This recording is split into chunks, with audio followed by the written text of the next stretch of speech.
1992चा अयोध्येतील एक फोटो देवेंद्र फडणवीसांनी एक्सपोस्ट केला। अयोध्येला जाणाऱ्या कारसेवकांची नागपूर रेल्वे स्थानकावरती गर्दी उसळली होती। यात मी सुद्धा होतो असा दावा फडणवीसांनी केला। राम मंदिरातील मूर्तीचे फोटो व्हायरल झाल्याने आता नवा वाद उभा राहिलाय। प्राणप्रतिष्ठा सोहळ्यापूर्वी मूर्तीचे डोळे दाखवता येत नाहीत, त्यामुळे व्हायरल झालेला फोटो हा फेक आहे असा दावा मुख्य पुजारी सत्येंद्र दास यांनी केला। राम मंदिर लोकार्पणाला अवघे 24 तास शिल्लक आहेत। आज दिवसभर अयोध्येमध्ये विविध पूजा आणि विधींचं आयोजन करण्यात आलं। मुख्यमंत्री शिंदे उद्या अयोध्येमध्ये होणाऱ्या राम मंदिर लोकार्पण सोहळ्याला उपस्थित राहणार नाहीयेत, तर उपमुख्यमंत्री फडणवीसही सोहळ्याला नसणार। अयोध्या हे आमचं श्रद्धास्थान आहे। आम्ही दोघांनीच केवळ दर्शन घेणं बरोबर नाही, त्यामुळे 22 जानेवारी नंतर सर्व मंत्रिमंडळातील सदस्यांना घेऊन आम्ही अयोध्येत जाणार असं वक्तव्य मुख्यमंत्री शिंदेंनी केलं। उद्या राज्यात सरकारकडून सार्वजनिक सुट्टी जाहीर करण्यात आली। अयोध्येमध्ये होणाऱ्या राम मंदिर लोकार्पण सोहळ्याच्या पार्श्वभूमीवरती हा निर्णय घेण्यात आला। राम मूर्तीची प्राणप्रतिष्ठा होणार असल्याने 22 तारखेला होणाऱ्या मुंबई विद्यापीठाच्या 14 परीक्षा पुढे ढकलण्यात आल्या। या परीक्षा आता 31 जानेवारीला होणार आहेत। 22 जानेवारीच्या सार्वजनिक सुट्टीच्या विरोधात मुंबई विद्यापीठाच्या विद्यार्थ्यांनी मुंबई उच्च न्यायालयामध्ये धाव घेतली आहे। थोड्याच वेळामध्ये यावरती सुनावणी होणार आहे। सत्ताधाऱ्यांच्या इच्छेनुसार सार्वजनिक सुट्टी जाहीर करता येणार नाही अशी भूमिका विद्यार्थ्यांनी घेतली। श्रीराम अयोध्येत विराजमान होणार ही सुखाची बाब आहे। भाजप आणि पंतप्रधान मोदींमुळे हे स्वप्न पूर्ण होते असं वक्तव्य अमृता फडणवीसांनी केलं। ठाकरेंचे शिवसेनेचे नेते आदित्य ठाकरे हे आज पुणे दौऱ्यावरती आहेत। आदित्य ठाकरे हे मावळ लोकसभा मतदारसंघातील लोणावळा इथे कार्यकर्त्यांसोबत बैठक घेणार आहेत। संध्याकाळी युवा सेनेच्या मेळाव्याला संबोधित सुद्धा करणार आहेत।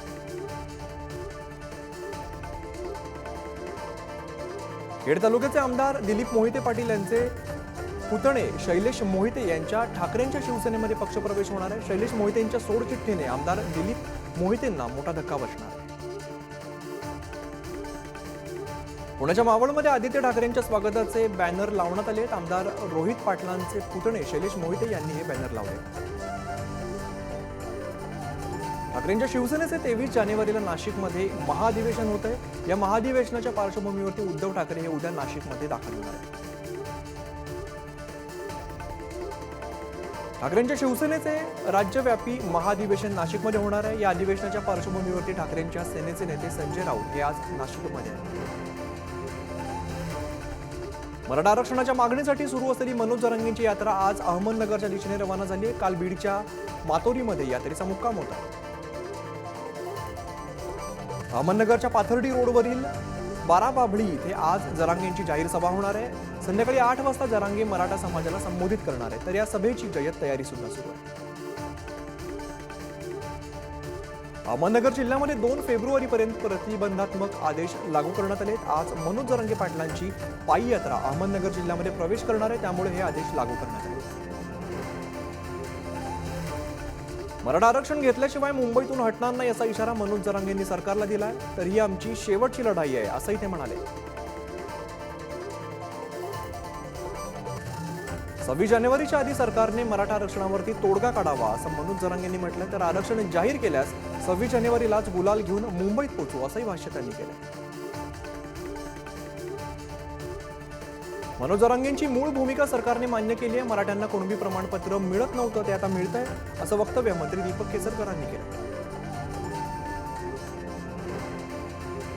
मराठा समाजाला आरक्षण देण्यास राज्य सरकार कटिबद्ध आहे, त्यामुळे मनोज जरांगे पाटलांनी मुंबईतील आंदोलन मागे घेण्याचं आवाहन मंत्री चंद्रकांत पाटलांनी केलं। मनोज जरांगेंची मुंबईच्या दिशेने निघालेली पदयात्रा 25 जानेवारीला पनवेलमध्ये पोहोचणार आहे। त्यासाठी पनवेलमध्ये 10 लाख बांधवांसाठी दुपारच्या जेवणाची व्यवस्था करण्यात आली आहे। अमरावतीच्या अंजनगाव सुरजी तालुक्यामध्ये शंकरपटाचं आयोजन करण्यात आलंय। या कार्यक्रमामध्ये आमदार रवी राणा यांनी उपस्थिती लावली होती। यावेळेला त्यांनी बैलजोडी हाकली।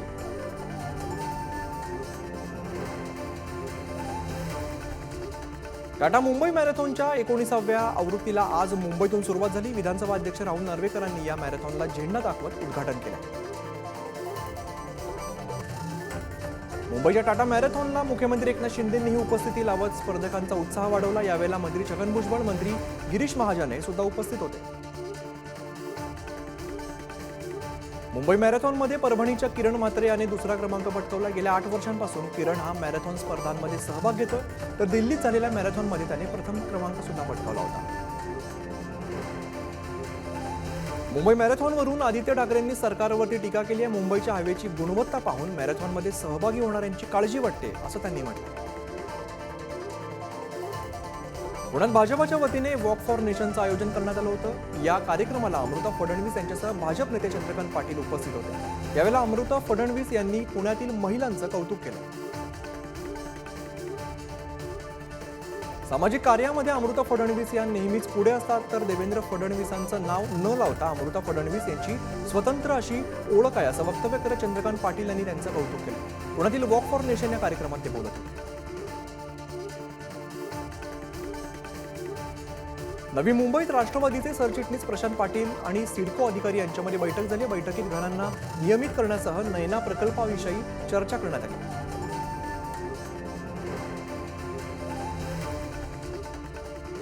उपनगरीय रेल्वे मार्गांवरील रुळांची दुरुस्ती तसंच तांत्रिक कामं करण्यासाठी आज रेल्वेच्या 3ही मार्गांवरती मेगा ब्लॉक असणार आहे। पश्चिम रेल्वेच्या मार्गावरती कोणताही ब्लॉक नसेल।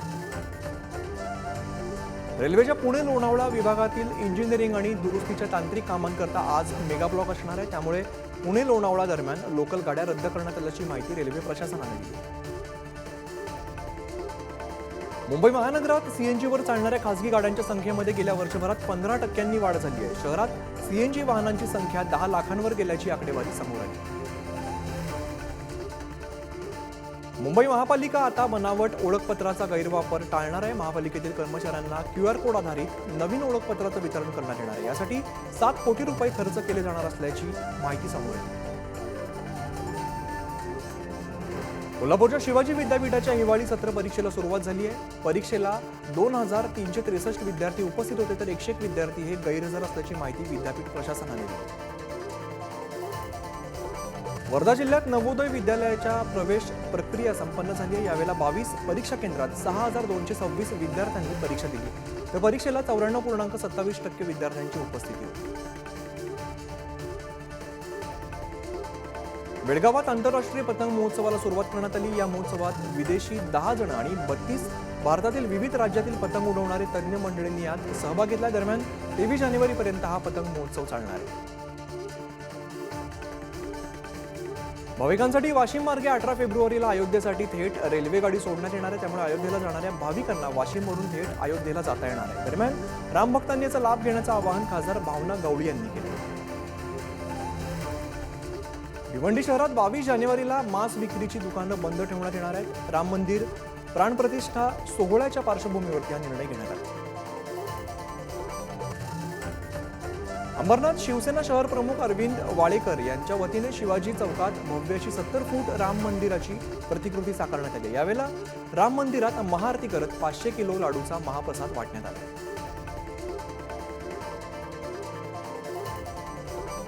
बुलढाणा इथे सद्भावना समितीच्या वतीने श्रीरामाची भव्य कलश शोभायात्रा काढण्यात आली। शहरातील गणेश मंदिरातून या शोभायात्रेला सुरुवात झाली होती। या यात्रेमध्ये मोठ्या संख्येने महिलांनी सहभाग नोंदवला।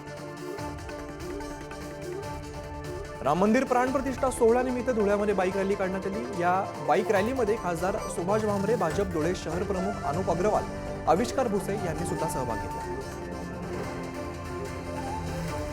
गोंदिया शहरात श्रीराम प्राणप्रतिष्ठा निमित्त दुचाकी रॅलीचं आयोजन करण्यात आलंय। यावेळेला रॅलीमध्ये मोठ्या संख्येने राम भक्तांनी सहभाग नोंदवला होता। दरम्यान संपूर्ण शहर श्रीरामाच्या जयघोषाने दुमदुमलं होतं। वर्ध्याच्या पुलगाव इथल्या बालाजी मंदिरात आपकडून स्वच्छता अभियान राबवण्यात आलं। यात आपचे पुलगाव शहर अध्यक्ष हकीमुद्दीन बोहरा यांनी कार्यकर्त्यांसह या मोहिमेत सहभाग घेतला। राम मंदिर प्राणप्रतिष्ठा सोहळ्यानिमित्त जालना शहरातील धार्मिक देवस्थान यांना आकर्षक अशी विद्युत रोषणाई करण्यात आली, तर मंदिराची साफसफाई, रंगरंगोटी, रामनामाचा जप, रामरक्षा पठण हे सुद्धा सुरू आहे। रत्नागिरीमधील राम मंदिरावर आकर्षक अशी विद्युत रोषणाई करण्यात आली आहे। संपूर्ण जिल्ह्यात श्रीरामाच्या स्वागताची जोरदार तयारी सुरू आहे, तर ग्राम मंदिरामध्ये सुद्धा उत्सव साजरा केला जातो। वाशिम शहरात श्रीरामाच्या अयोध्येतील मंगल कलशाची शोभायात्रा काढण्यात आली। यावेळेला श्रीराम हनुमान यांची मूर्ती आणि मोठ्या अशा हनुमानाचा देखावा साकारण्यात आला।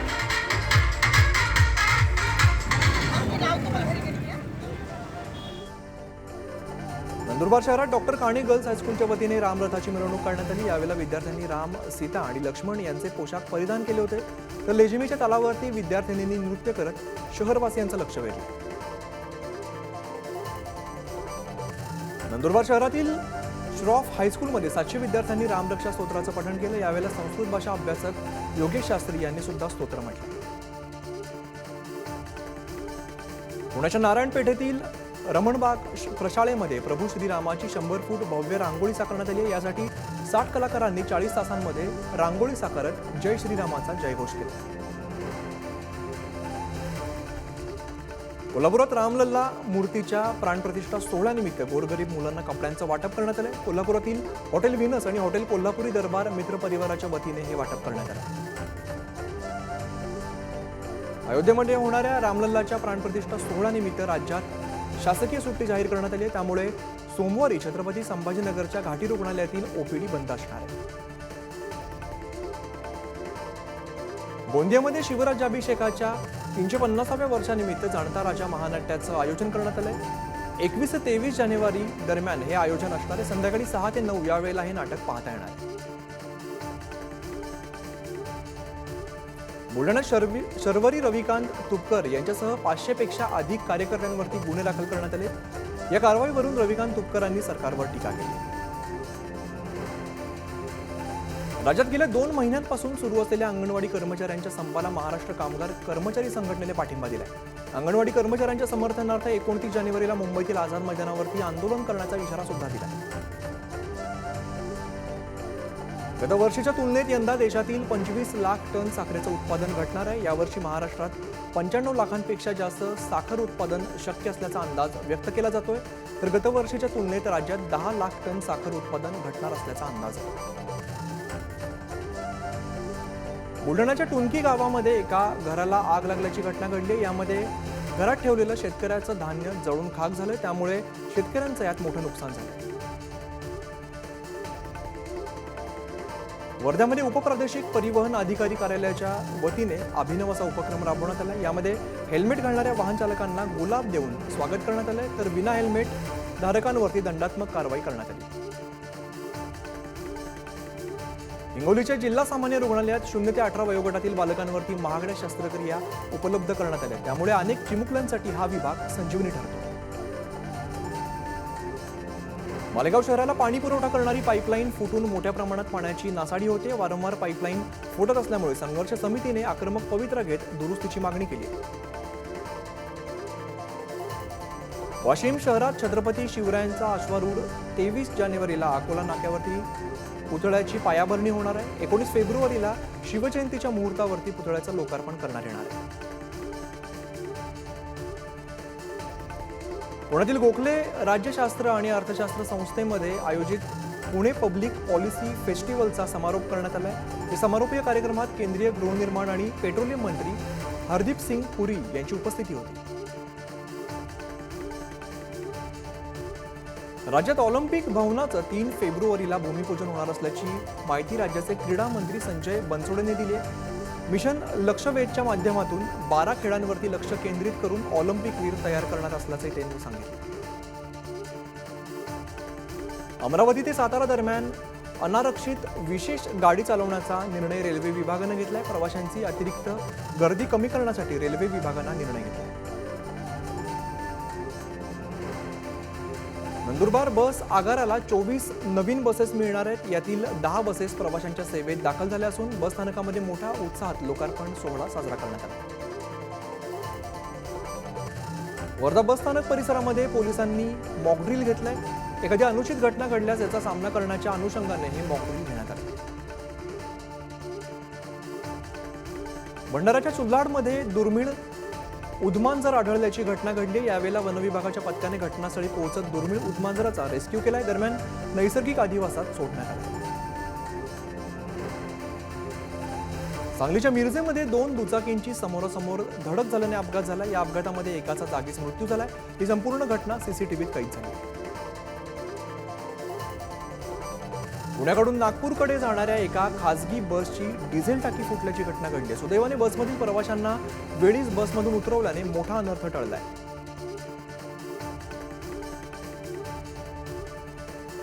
गडचिरोलीच्या मुलचेरा तालुक्यामध्ये नरभक्षक वाघिणीने एका व्यक्तीवरती हल्ला केल्याची घटना उघडकीस झाली आहे। आतापर्यंत तालुक्यातील हा तिसरा बळी गेल्याने नागरिकांमध्ये भीतीचं वातावरण आहे। मुंबई अहमदाबाद मार्गावरती कार चालकाचं नियंत्रण सुटल्याने कार उलटून अपघात झाला। या अपघातात एक जण जखमी झाला असून त्याच्यावरती सध्या उपचार सुरू आहेत। नंदुरबारच्या तळोदा तालुक्यातील तुळजा गावामध्ये 2 घरांना भीषण आग लागली आहे। या आगीत दोन्ही घरं जळून खाक झाली आहेत। यामध्ये लाखो रुपयांचं नुकसान झाल्याची माहिती आहे।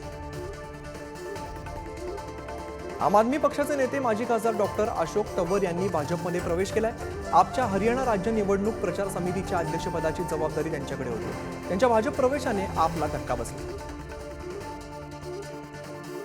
अयोध्येतील प्राणप्रतिष्ठा सोहळ्यासाठी 400हून अधिक चार्टर्ड विमानं अयोध्येला जाणार आहेत। त्यासाठी पार्किंग 5 राज्यातील 12 ठिकाणी व्यवस्था करण्यात आली। देशात एक देश एक निवडणूक झाल्यास दर 15 वर्षांनी ईव्हीएमसाठी 10,000 कोटींचा खर्च येणार आहे। या संदर्भात माहितीचं पत्र निवडणूक आयोगाने केंद्र सरकारला पाठवल्याची माहिती आहे। मिझोराममध्ये गेल्या काही दिवसांपासून म्यानमारमधील सैनिकांची बेकायदेशीर घुसखोरी वाढली आहे। याच्या पार्श्वभूमीवरती बांगलादेश सीमेच्या धर्तीवरती म्यानमार सीमेवर कुंपण उभारण्याचा निर्णय केंद्रीय गृहमंत्री अमित शहांनी जाहीर केला आहे। राजकीय रणनीतिकार प्रशांत किशोर सध्या बिहारच्या राजकारणामध्ये सक्रिय झाले। प्रशांत किशोर यांनी बिहारमध्ये जनसुराज्य यात्रा सुरू केली आहे। ते आगामी निवडणुकीत कोणत्या मतदारसंघातून निवडणूक लढवणार याकडे लक्ष लागलं आहे। 12 वर्षांनंतर भारती एअरटेल कंपनीचा IPO मार्केटमध्ये येणार आहे।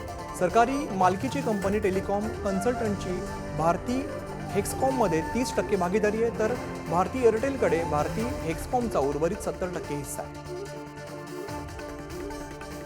रौप्य महोत्सवी वर्षानिमित्त CDSL 2 वैशिष्ट्यपूर्ण बहुभाषिक उपक्रमांची नुकतीच घोषणा केली आहे। यातून भांडवली बाजारात गुंतवणूकदारांना व्यवहारात सुलभतेसाठी मदतकारक ठरण्याची अपेक्षा आहे। भारत, अमेरिका आणि चीन या मोठ्या देशांना हरित इंधनाशिवाय पर्याय नाहीये। त्यात भारताला हरित ऊर्जा आणि इंधन निर्मितीचे मोठं हब होण्याची संधी आहे, असं वक्तव्य पेट्रोलियम मंत्री हरदीप सिंह पुरी यांनी केलं। केंद्र सरकार आयुष्यमान भारत स्वास्थ्य योजनेमध्ये विमा संरक्षण दुप्पट वाढ करण्याची शक्यता आहे, त्यामुळे सर्वसामान्यांना याचा मोठा दिलासा मिळणार आहे। दरम्यान फेब्रुवारीत केंद्रीय अर्थमंत्री निर्मला सीतारामन अर्थसंकल्प सादर करणार आहेत। अंबानींच्या रिलायन्स इंडस्ट्रीजचा निव्वळ नफा डिसेंबर अखेर समाप्त तिमाहीत 19,641 कोटी रुपयांवरती गेलाय। गेल्या वर्षी याच तिमाहीत कंपनीने 15,792 कोटी रुपयांचा निव्वळ नफा नोंदवला होता। कांतारा स्टार ऋषभ शेट्टीला श्रीराम मंदिराच्या प्राणप्रतिष्ठा सोहळ्याचं आमंत्रण देण्यात आले। ऋषभ शेट्टी यांनी याबद्दलची माहिती सोशल मीडियावरती शेअर केली। कथाकल्पनेवरती आधारित सापळा चित्रपट लवकरच प्रेक्षकांच्या भेटीला येतोय। सापळा हा थरारपट निखिल लांजेकर यांनी दिग्दर्शित केलाय। महाराष्ट्र 26 जानेवारी 2024 रोजी चित्रपट सर्वत्र प्रदर्शित होतोय। अभिनेत्री सोनम कपूरने 20 किलो वजन कमी केलंय। अलीकडे तिने आपल्या इंस्टाग्राम अकाउंटवरून एक स्टोरी शेअर केली आहे आणि ही माहिती दिली आहे। नुकतीच ती अनिल कपूर आपल्या घरी गीतकार जावेद अख्तर यांच्या वाढदिवसानिमित्त दिलेल्या पार्टी वेळेला दिसून आली। बॅकलेस ब्लाऊजमुळे झालेल्या वादावरती स्पृहा जोशीने स्पष्ट मत मांडलंय। एका पद्धतीची भूमिका जर कोणी करत असेल तर ती व्यक्ती खऱ्या आयुष्यातही तशीच आहे असं अजिबात नसतं, असं स्पृहा जोशी म्हणाले। ॲनिमल सारखा चित्रपट पुन्हा करणार नाही असं वक्तव्य अभिनेत्री तापसी पन्नू हिनं केलंय। मी कट्टर विचारांची नाही, पण या चित्रपटाची तुलना हॉलिवूडशी करू नका असंही तापसी पन्नू म्हणाली। अभिनेते उपेंद्र लिमये मडगाव एक्सप्रेस चित्रपटात महत्त्वाची भूमिका साकारणार आहेत। हा चित्रपट 22 मार्चला प्रेक्षकांच्या भेटीला येणार आहे। लिमये यांनी नव्या सिनेमाची पहिली झलक इंस्टाग्रामवरती शेअर केली। गाझापट्टीच्या दक्षिणेकडील रफा इथे कारवरती ड्रोन हल्ला करण्यात आलाय। या हल्ल्यामध्ये 4 जणांचा मृत्यू झालाय। यावेळेला 7 जणांना गाझा शहरातून रफा बॉर्डर क्रॉसिंगवरती नेण्यात आलं। जर्मनीत AfD पक्ष आणि इतर उजव्या विचारसरणीच्या अतिरेक्यांच्या विरोधात निदर्शनं करण्यात आली। यावेळेला 35,000 नागरिक हे रस्त्यावरती उतरले होते। इस्रायली सैन्याने आंदोलकांना बेंजामिन नेतान्याहू यांच्या सिरियाच्या निवासस्थानापासून हुसकावून लावलंय। सदर घटनेचा व्हिडिओ व्हायरल होतोय।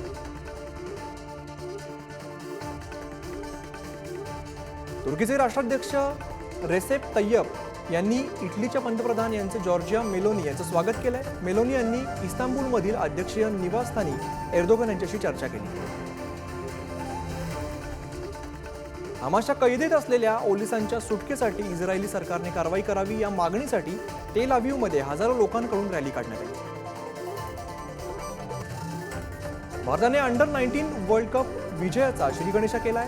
सौमी पांडेच्या भेदक गोलंदाजीच्या जोरावरती भारताने बांगलादेशचा 84 धावांनी पराभव केला, तर भारतासमोर 252 धावांचा पाठलाग करताना बांगलादेशचा डाव 167 धावांवरती आटोपला। चेन्नईत सुरू असलेल्या खेलो इंडिया युवा क्रीडा स्पर्धेत महाराष्ट्राने बाजी मारली आहे। खेळाडूंनी रिदमिक योगा आणि तलवारबाजीमध्ये 2 रौप्य आणि 3 कांस्य पदकांची कमाई केली। IPL 2024च्या सामन्यांच्या ठिकाणांबाबत उपाध्यक्ष राजीव शुक्ला यांनी मोठं वक्तव्य केलंय। IPL शिफ्ट करायची की नाही याबाबत आमची भारत सरकार आणि गृह मंत्रालयासोबत चर्चा सुरू आहे अशी माहिती त्यांनी दिली। टाटा समूहाने पुढील 5 वर्षांसाठी IPLचं शीर्षक प्रायोजकत्व कायम ठेवलं, त्यामुळे 2028 पर्यंत टाटा समूह प्रतिष्ठित IPL स्पर्धेचं शीर्षक प्रायोजक असणार आहे। यासाठी त्यांनी 2500 कोटींची बोली लावली। रणजी करंडक स्पर्धेच्या मोसमामध्ये हैदराबाद संघाचा कर्णधार तिलक वर्मा उत्कृष्ट फॉर्ममध्ये। या मोसमात सिक्कीम विरुद्ध त्याने पुन्हा एकदा शतक झळकावलं।